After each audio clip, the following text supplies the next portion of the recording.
You up? Shalom, shalom. Shalom. First and foremost, when they give all praises, all glory, and honor to Yahweh, Ba'Shem, Yahushai, Ba'Shem, Kakodash. Double honors to the apostles and the elders of Great Millstone rule well. Peace and salutations to all you brothers out there preaching the truth throughout the four corners of the earth with truth and sincerity in your hearts and for the love of the gospel. I'm the brother Shemariah. The brother Iowa. Coming to you from the Great Millstone branch of Gary, Indiana. All right, with another lesson. And this lesson is going to be about suffering, man. You know, but the suffering that we go through is not necessarily, well, it is necessarily for the kingdom of heaven. We have to go through suffering for the kingdom of heaven, but we also have to remember we're suffering for our iniquities, man. We're suffering for our iniquities that we do in the past life. We're suffering for our iniquities that we do in this life, you know. And it's our reasonable service.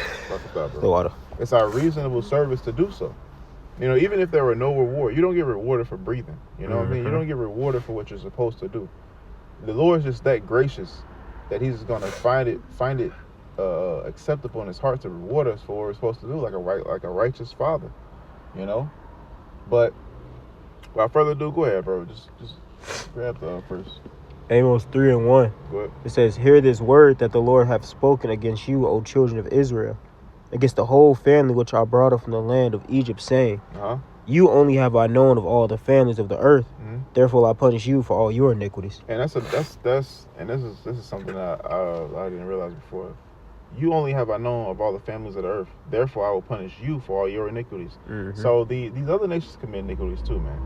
These other nations commit atrocities, especially on the Lord's people.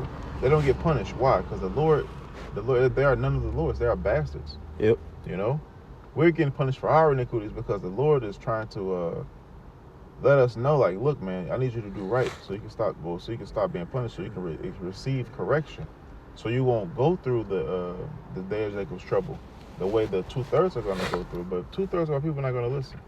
You know, the first verse of that chapter, 2/3 ain't gonna listen to that, because it said what? Hear this word, the Lord speak against you, O children of Israel. But you know what? Guess what I'm saying? If I may have said the whole family that I brought up the land of Egypt, meaning that the first go around He brought everybody out. But what happened? They was murmuring, right? Scoffing. They didn't want it. They ain't fucking want it. So this go around, the Lord's not coming back for everybody. And then backing up what the elder said, out of him saying, "You only have I known," right? The Lord only made a covenant with us, with the land of Israel. He didn't make a covenant with all these other nations. Yep.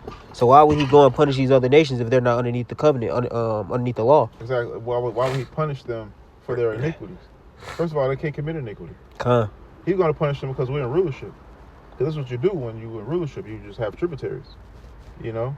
But that's not here nor there, you know. But it's important to understand that, you know. But we're going to focus on, therefore I will punish you for all your iniquities, because we're suffering for the kingdom of heaven, yes, but we're also suffering because we sinned against the Lord, you know. Just like Yahushua suffered because he sinned against the Lord in past lives, because he walked the earth and was an unblemished lamb. He was perfect, you know. But when he suffered for what he did as Adam and when he did as Solomon, you know, in his previous carnations, you know. But go ahead and grab that. Micah. Micah 7:9 says, "I will bear the indignation of the Lord because I have sinned against Him." Because I have sinned against Him, I will bear. You got the blue letter? Oh no, you got the blue letter. That word "bear," look at that word "bear." It should mean NASA, NASA, NASA, right? Hold on. Let me see. Turn my Wi-Fi on. Oh, I ain't have Wi-Fi. Hold on. Yeah, NASA. NASA. That's where they get the word NASA from. To rise, or to lift up. But they're lifted up in pride. But we're lifting up the indignation that we're suffering from. Because why? Because we sinned against Yahushua. We sinned against the hope of our fathers. Yep. You know, we sinned against our hope. So let me see. Put it up on the screen for edification. Nasa, bear. I will bear. Nasa. Go ahead. Read the. Oh, my bad. Let me pull it back up. Because it was saying to lift, to bear. To lift, to bear. Like what it say in Jeremiah 10 said, they are idols, they cannot walk, they must needs be born. They had to be carried. It said one cut off a tree down out of the forest, and he said they cannot have neither eyes to see, nor ears to hear, no mouth to talk, no legs to walk. They must be carried, must needs to be born. So they're carrying idols to worship. We're carrying our affliction. Because we understand I deserve this. That's part of having integrity, man. That's how we know that the elect won't take a bag. The elect won't stray from the Lord willingly. Yep. The elect won't do certain things that go against Yahweh Shem Yahushua, because we understand that for us to be stand-up men, to be stand-up guys, to be part of the elect, we got to be men. And we gotta own up to what we have done. Just like Yahushua owned up to it. Although it's going to be hard to do that. It's going to be hard, man. If it was easy, then it wouldn't be worth fighting for. Mm-hmm. Go ahead. You got something? Let me get this definition first. Mm-hmm. It says to lift, bear up, carry, take. To lift up. It says to take away, carry, forgive. To be born, be carried. To be born, to be carried. To lift, take up. So we're going to uplift the... Man, we're going to be like the Wadi Yahba, like what it say when they got thrown in prison. The Wadi Yahba Shem Yahushua, for we're suffering for righteousness' sake. If I may, because why? It's showing that the Lord is working with you. Yep. He said that every children that he received, he chastised them. He has to, if you be without chastisement, you're a bastard. Not sons. Right, so and it says all go through chastisement. You got it. All go through chastisement. Yeah, the heathens go through chastisement too. Just not right now. Take over, they chastisement gonna be what? In our power. You know? And their affliction is gonna be when we get the dominion. All right. But that wasn't today. Because it means lift up, bear, to carry. Go ahead. It says, Micah 7:9 from the top, I will bear the indignation of the Lord because I have sinned against him, until he plead my cause and execute judgment for me. He will bring me forth to the light, and I shall behold his righteousness. And I shall behold his righteousness, man. When are we going to behold his righteousness? When we're beamed up. When we get delivered out of the oncoming destruction that America is destined for. You know? It said, I'm going to continue, right? I'm going to continue to lift up. I'm going to continue to carry this burden. You know? Because the scripture says, or what Yahushua said, what? He said, he that taketh not his cross daily and worship me is not worthy of me. That cross representation of what? Burdens, man. You know? And then that's why we have a body, a brotherhood. We bear each other's burdens. You know? So it said until, right? So we're going to keep doing it until he plead my cause. When is he going to plead our cause? When he comes back and visits the earth. You know, that's when he's going to plead our cause. He's going to execute vengeance for us. Because why? Vengeance belongs to the Lord. He will surely repay. It says he will bring me forth to the light, which is what? The knowledge of Yahweh B'Shem Yahushua, bring us up, have us know that who we are, have us know how to be delivered, how to call upon the true name of the living power. It says, and he will, and I shall behold his righteousness. And he's doing that now. And when are we going to behold his righteousness? When we get delivered, man. We're actually going to see how Yahweh shall look. Right? But yeah, he was doing that now because he says, I will gather them from all the nations I have scattered them, right? And I will pour my spirit upon all men. That's right. So the Lord, he's pouring his spirit upon us now, and that's how we're getting the name. That's how we're getting back into this light. He's making us sober-minded. That's it. Right? But as we're going through all of these different things, he's also bringing us through that straight gate, right? And that's how we're bearing our cross, man. We're going through all of these different sufferings, right? To really see, are you going to serve the Lord throughout all of these different things, man? Are you going to keep your integrity? Yep. Who is for me and who is not? That's what the sufferings is for, man. Who are all those for me and who are not? You know, it's to prove, to show who's going to be for the Lord, who's going to hold their integrity to the end, to death. You have something? No, I can wait. You got it. No, what do you got? It was which I had quoted that Judges. I'm gonna get it for edification. 10, 11. 10 and 15. 10, 15. Well, I could start at 14, but point being at 15, it says, Judges 10 and 14 says, go and cry unto the gods which ye have chosen. Let them deliver you in the time of your tribulation. Why? Because if you read up, the Lord was listening to all the different nations we had went into captivity with, and he delivered us out of those nations, right? But every time he delivered us out, after a while, we'll do good for a little while, but then we'll turn right back into what we were doing beforehand, right? So the Lord had got tired of going through this process with us, man, because we just kept going off. So he told all those ones, you want to go off? All right, go serve those nations and go serve those gods, because you're going to realize that there are no gods. But verse 15 is the point. No zeal. They didn't have a zeal, man. Israel got comfortable. What? Verse 15 being the point, it says, and the children of Israel said unto the Lord, now knowing this is only the 1/3, It says, we have sinned. Do thou unto us whatsoever seemeth good unto thee. Deliver us only, we pray thee, this day. Right? And that's what the Lord is doing now. When we said, do thou to us whatever seemeth good, that means no matter what situation the Lord is going to bring us through, hey, we're going to take bear our cross, because we know that we sinned. All we're asking is that throughout all of these different things that the Lord is bringing us through, in the end, just deliver us, fight for us, right? And Lord willing, we be of that number. The Lord is he's gonna uphold his end of the bargain regardless, but Lord willing, we be partakers of it. Regardless, baby. Regardless. Absolutely. That was I was going to say grab Matthew 7 and 13. Enter at the straight gate. Yep. The milk, baby. Yep. This is what you have to first learn when you come into the truth, and it's still relevant. It's going to be relevant until the Lord comes back, man. All the milk is relevant in order to grow. What? It says Matthew 7 and 13. Enter ye in at the straight gate, but wide is the gate and broad is the way that leads to destruction. Yep. And many there be which go therein at. Yeah. And the straight gate is the positions of difficulties that we must endure. Yep. We must endure these positions of difficulties because the Lord wants us to be men of gold. He wants us to be better. As long as you're getting better, you can make mistakes every day. But as long as you're not making the same mistake and you're getting better, the Lord is looking at you like a man of gold because you're getting better. You're going to be in the flesh your whole life until the Lord come back. So you're going to make mistakes.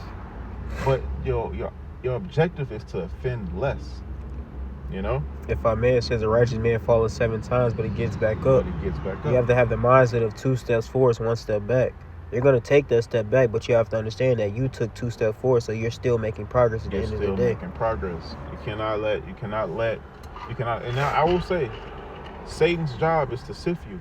Yeah. Satan's job is to allow you to sow discord within you, to prove who are those that are not Yahweh B'Shem Yahushua, and who are those that belong to Yahweh B'Shem Yahushua. Our job is to have the characteristics of those that belong to Yahweh B'Shem Yahushua. And easier said than done, but if you don't do the words of Yahweh B'Shem Yahushua, then you're none of his. You know, if you need help, then you got to call for support. Yep. If you need assistance, you have to let people know. You have to let your allies know that you need support. You know? That's the beauty of the brotherhood. That's the beauty of the scriptures, man, because the Lord was tried. He went through his hour of temptation, right? And he called the brothers. He's like, tarry with me a little while. Mm-hmm.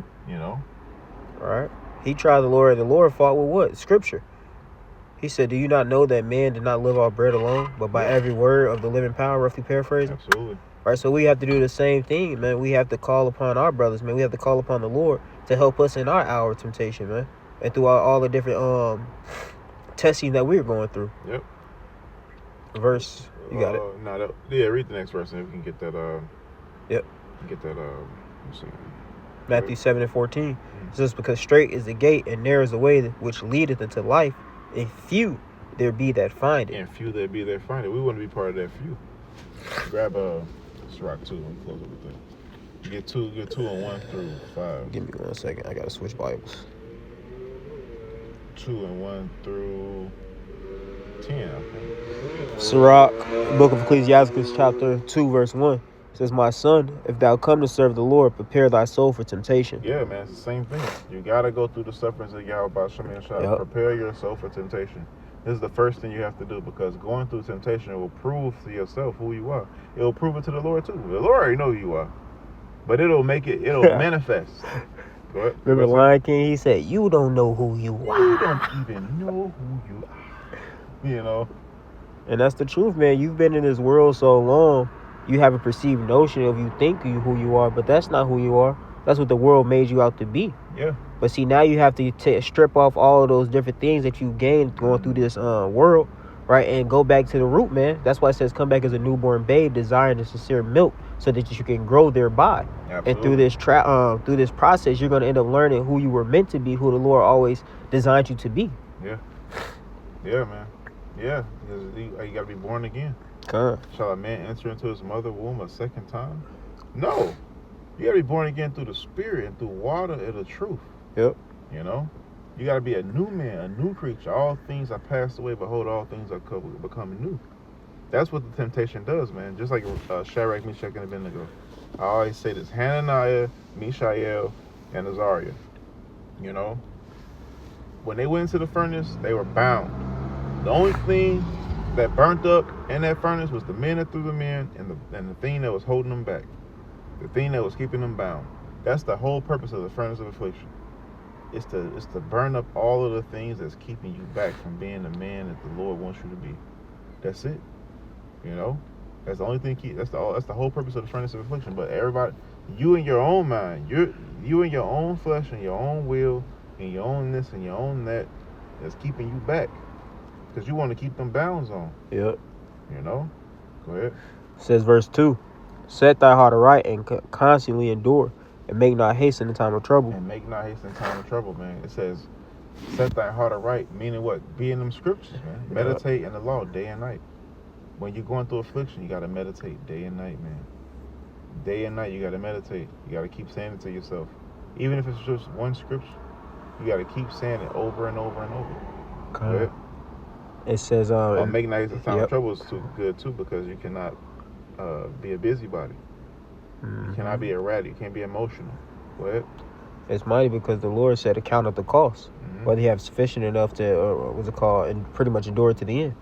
Right? So the Lord already told you that these things are going to happen. So when these things happen, it wasn't saying some strange thing happened to you. That some strange thing happened to me. The Lord warned you of these things, man. So don't make haste in time of trouble, but sit back. And what says, be still and sin not. Yep. Right? So it's called ask yourself, what can I learn from this process? What can I learn from the situation the Lord is putting me in? Absolutely. And try to apply the scripture the best way see fit. Fine word applies.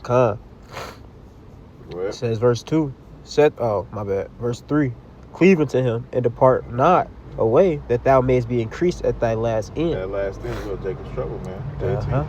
Or whenever you're weak, whenever you get to your last strength, then the Lord always comes through right on time. Every single time. Go ahead.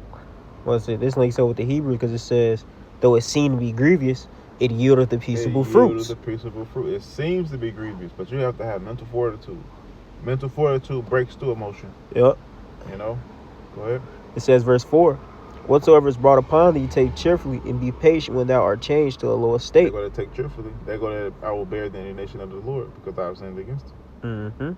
Whatever brought upon thee, take cheerfully, and be patient when thou art changed to a lower state. What's that lower state? When your countenance is low, when you're tired, when you're anxious, or what the modern term is for anxiety. Go ahead. It says verse 5, for gold is tried in the fire, and acceptable men in the furnace of adversity. Gold is tried in the fire, and acceptable men in the furnace of adversity, man. And this is the whole point of you going through affliction, for you to be acceptable unto the man that created you. Yep. And that's it. And that's it, man. That's it. That's all. You have something? You said you want to go down to 10? You just jump to 10 from 5. All right. It says verse 10. Yeah. It says verse 10, look at the generation of old and see. Yeah, no, I got to read 6 then. Believe in him and he will help thee. Order thy way aright and trust in him. Now I'm going to jump to 10. It says, look at thy generation of old and see, did ever any trust in the Lord and was confounded? Yep. Or did any abide in his fear and was forsaken? Or whom did he ever despise that called upon him? Right, so you got it. Break it down. If you ever do the test, man, who has fallen trusting in the Lord? Who has been forsaken that has actually done the things that the Lord finds pleasing? Right, so if you do these things and you follow and seek the old path, you're going to find good success. In the book of Proverbs, it just says, what's it called? If you, let me get it. I don't want to. No, you good. What you got? Because it says, shall order thy steps aright.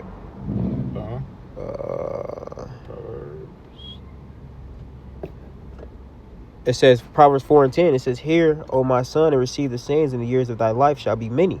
Have taught thee in the way of wisdom, I have led thee in the right paths. Right, so when you seek those old paths, these are the paths that are going to lead you all right, man. This is that straight gate. Yeah, it's going to be difficult, but once you get through it, what they say, the best way, you can't go around it, you have to go through it. It may be dangerous, but on the other end, that's the kingdom of heaven, man. So it's the same thing. We have to go through this path that the Lord has set up. Every man has their own designated walk. But see, we're lucky enough to have brothers that can help us throughout these walks with each other, man. And we have the Spirit. Right? It says, when thou goest, thy steps shall not be straightened. And when thou runnest, thou shalt not stumble. Take fast hold of instruction and let her not go. Keep her, for she is thy life. Right? So if we go back to 10. She is your life. That she is the wisdom. Yep. The wisdom of the life is the wisdom and knowledge of Yahweh Shem Yahushua.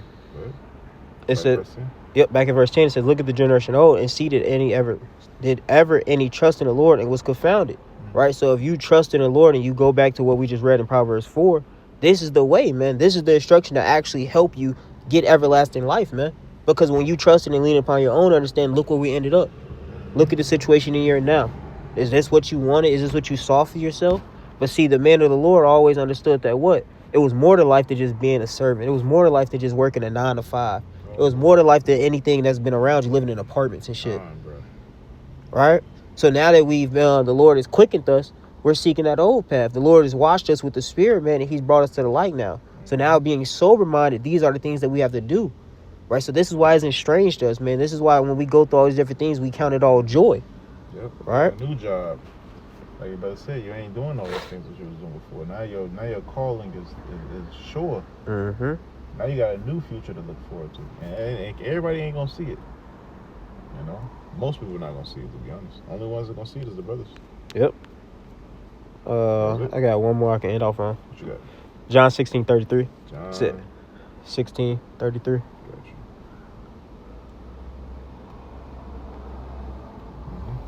John 16:33, it says, these things have I spoken unto you, that in me ye might have peace in the world.